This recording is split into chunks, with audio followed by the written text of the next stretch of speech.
The Selfish Crocodile by Faustin Charles. Illustrated and creatively read by Flavia D'Souza.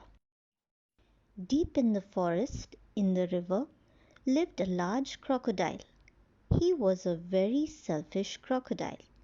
He didn't want any other creature to drink or bathe in the river. He thought it was his river.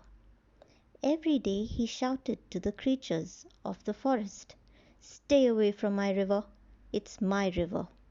If you come in my river, I'll eat you all." So there were no fish, no tadpoles, no frogs, no crabs, no crayfish in the river. All were afraid of the selfish crocodile.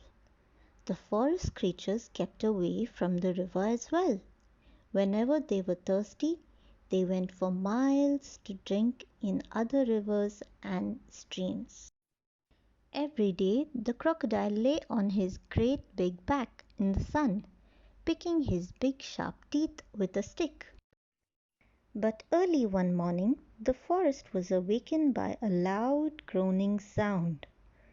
Something was in terrible pain. The creatures thought it was an animal caught by the crocodile. But as the sun came out brightly, they saw that it was the crocodile who was in pain. He was laying on his big back holding his swollen jaw, and he was crying real tears. The creatures grew closer, but not too close. Some of the creatures felt sorry for the crocodile. "What's the matter with him?" asked the deer. "I don't know," said the squirrel. "Maybe he's going to die," chirped a bird. "If that happens, it will be safe to go in the river," grunted a wild pig. The animals thought about this. They hung from branches, they hung from vines, they buzzed in the air and they shook their heads as they watched the great big crocodile in pain. No animal tried to help him. Suddenly a little mouse appeared sniffing the air.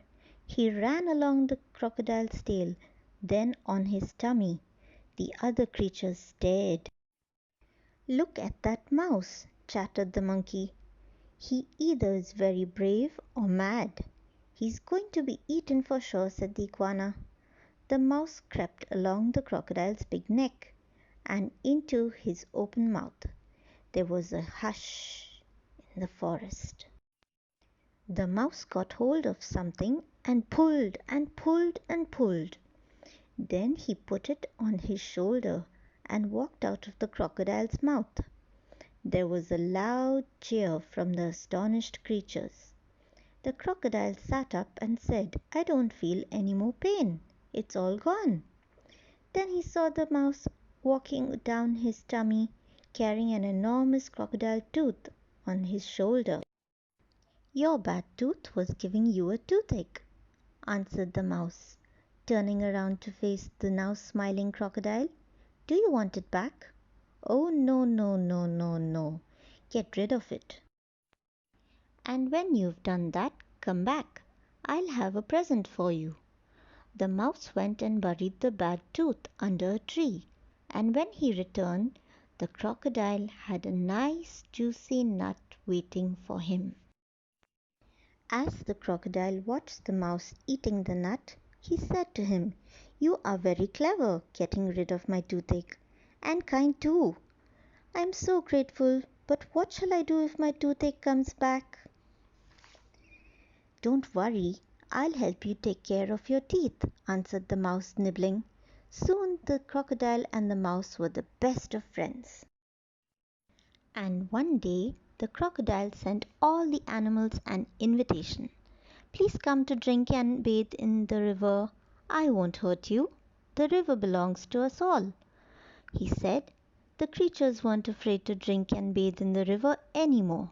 Although the crocodile was sometimes snappy, they grew to love him, and soon the river was full of fish and tadpoles and crabs and crayfish.